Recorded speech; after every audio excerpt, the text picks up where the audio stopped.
চিড়ের পোহা তৈরি করে কিংবা ভেজে আমরা সকলেই মুখরোচক নাস্তা হিসেবে খেয়েছি। অনেক সময় কী হয়, বাচ্চারা চিড়ে খেতে চায় না এবং একঘেয়েমি হয়ে যায়।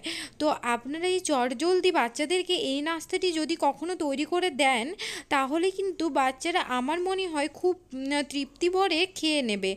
অনেক সময় আমাদেরকে ভাবতে হয় বাচ্চাদেরকে খাবারের মধ্যে কি দেব যাতে খাবার এবং সুস্বাদু হয়, এছাড়া পুষ্টিগুণও বজায় থাকে। তো আমি এখানে চিড়েগুলোকে ভিজিয়ে নিয়েছি।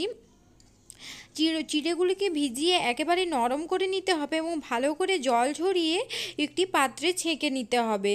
এবার চিড়ের মধ্যে আমি কতগুলো আলু সেদ্ধ করে নিয়েছি, যেটি আলুটাকে একবারে ম্যাশ করে নেব, আমি হাত দিয়ে ম্যাশ করে নিয়েছি এবং এটি চিড়ে সেদ্ধর মধ্যে দিয়ে ভালোভাবে দুটোকে একসঙ্গে মাখিয়ে দেব। চিড়েটিও যেহেতু নরম হয়ে যাবে আর এখানে আলুটাও সেদ্ধ হয়ে রয়েছে, সেই জন্য বেশ ভালোভাবে মাখিয়ে নিতে হবে। এর সঙ্গে আপনারা আপনাদের পরিমাণ মতো 1 থেকে 2টো পেঁয়াজ দিয়ে দেবেন। এছাড়াও যা যা সবজি আপনারা দিতে চান, টমেটো কুচি, গাজর থাকলে গাজর কুচি, সব কিছুই আপনারা পরিমাণ মতো দিয়ে দেবেন। এখানে আমি লঙ্কা খুব অল্প পরিমাণে দিয়েছি, আর যদি লঙ্কা গুঁড়ো দিতে চান তাতেও দেবেন। পরিমাণ মতো লবণ দিয়ে দিতে হবে। এছাড়াও মশলা বলতে এখানে আমি একটু চাট মশলা ব্যবহার করেছি, আপনারা চাইলে ম্যাগি মশলাও দিয়ে দিতে পারেন। এখানে সামান্য হলুদ গুঁড়ো, যেটি কালার হওয়ার জন্য, যে কোনো তেলে ভাজাতে হলুদ না দিলে কিন্তু কালার একেবারে আসে না। 1 চামচ ধনে গুঁড়ো দিয়ে দিয়েছি এবং দিচ্ছি 1 চামচ জিরে গুঁড়ো। এই সব মশলাগুলোর সাথে চিড়েটাকে ভালোভাবে মাখিয়ে নিতে হবে। এই মাখানোর কাজটি কিন্তু সম্পূর্ণ হাত দিয়েই করতে হবে, তাতে পুরোটির মধ্যে ভালোভাবে মাখানো হবে। আর আপনারা যদি হাতা কিংবা চামচের সাহায্যে মাখাতে চান তাহলে কিন্তু ভালোভাবে হবে না, অর্থাৎ মশলাগুলি কোথাও বেশি কোথাও কম থেকে যাবে। তো সেই জন্য হাত দিয়ে ভালোভাবে মাখিয়ে নেবেন। এবার হাত দিয়ে আপনারা আপনাদের পছন্দ মতো তৈরি করে নিতে পারেন। আমি এখানে একটু ভেজিটেবল চপের মতো লম্বা করে শেপটি দিয়ে নিচ্ছি। আপনারা চাইলে গোল গোল অথবা চ্যাপ্টা টাইপের করে কাটলেটের শেপও দিতে পারেন।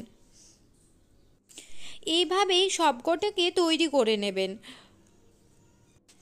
দেখবেন এইভাবে তৈরি করলে বাচ্চারা কিন্তু খুব সুন্দরভাবে খেয়ে নেবে, বাচ্চা থেকে বড় সকলেই খুব পছন্দ করবে।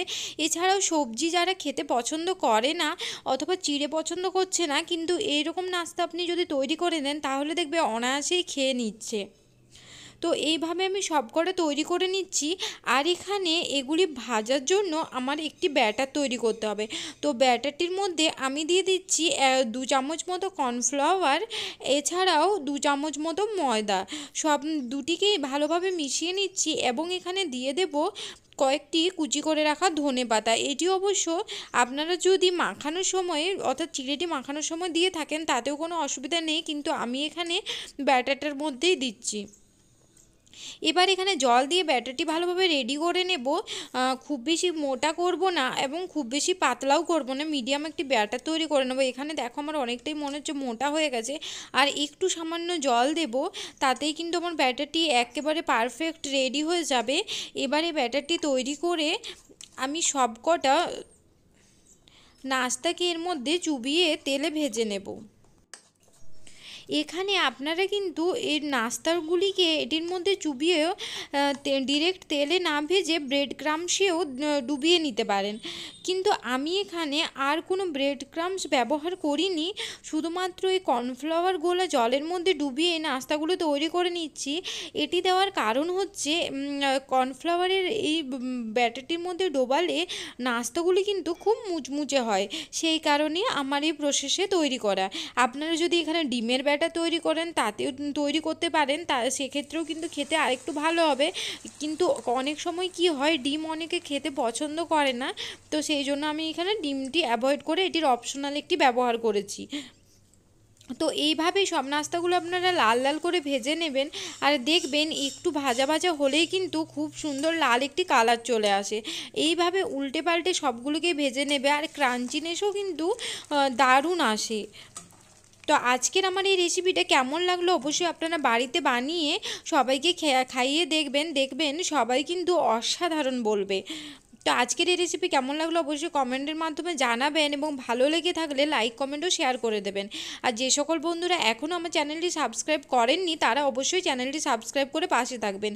আর এই গরম গরম নাস্তাগুলি টমেটো সসের সঙ্গে কিংবা চিলি সসের সঙ্গে আপনারা পরিবেশন করতে পারেন। ধন্যবাদ।